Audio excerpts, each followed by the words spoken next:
Welcome back. The Cyberspace Solarium Commission has a number of its recommendations as amendments in both versions of the National Defense Authorization Act.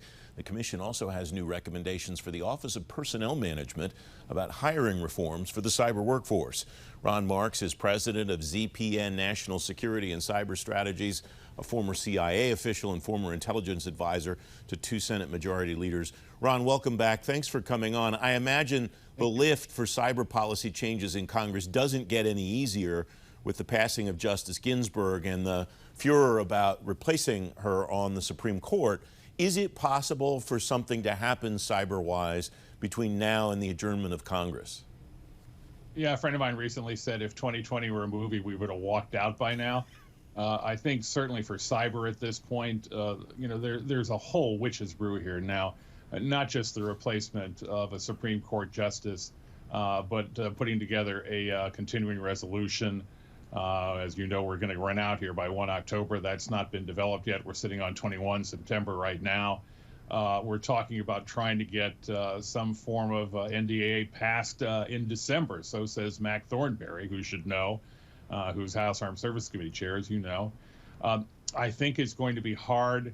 You know, one of the delightful parts about working on Capitol Hill is that I'm always surprised at what you can pull off at 1:45 in the morning. So it is doable, but boy, this is about as strong a headwind as I've seen for some time. Well, the 1:45 in the morning reference is appropriate. My former colleague at the radio station, Mike Causey, told me about a time he was working in the House gallery and something had to be done at midnight. He was a young reporter. This was a long time ago.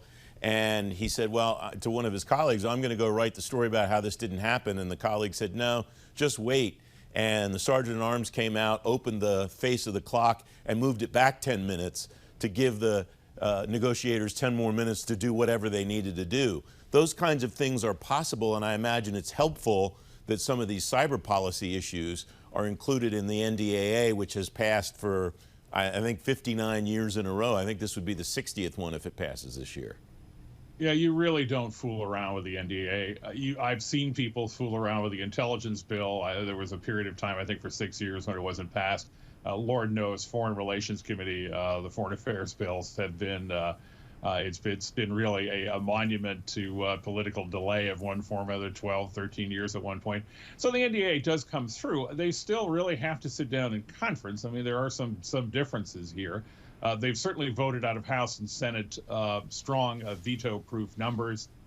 So if they can get together, and I'm sure they're talking with each other. I think one of the challenges here is, of course, we as the public tend to view this an issue at a time. Obviously, both senators and congressmen are consumed right now with both political election issues as well as a Supreme Court justice on the Senate side, but also on the House side, too. Its leadership there has expressed some concern about a nominee putting in before the election. That being said, I think they can move fairly quickly if they so desire.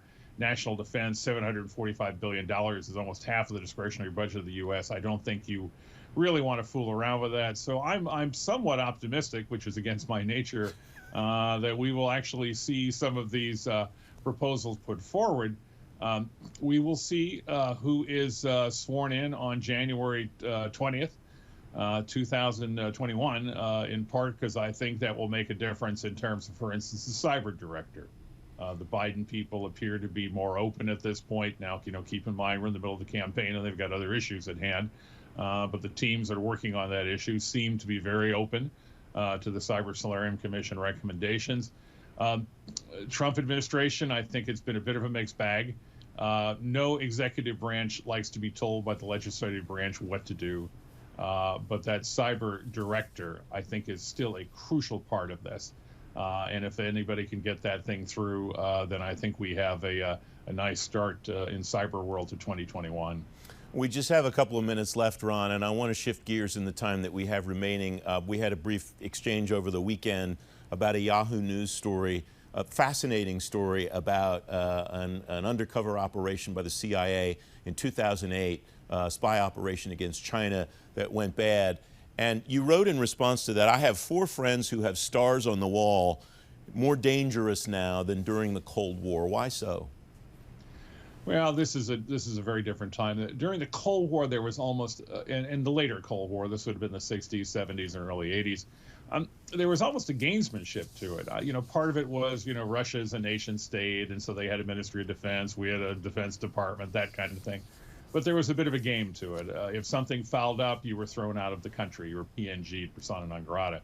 A lot of this was done in the central cities under diplomatic cover. Since 9/11.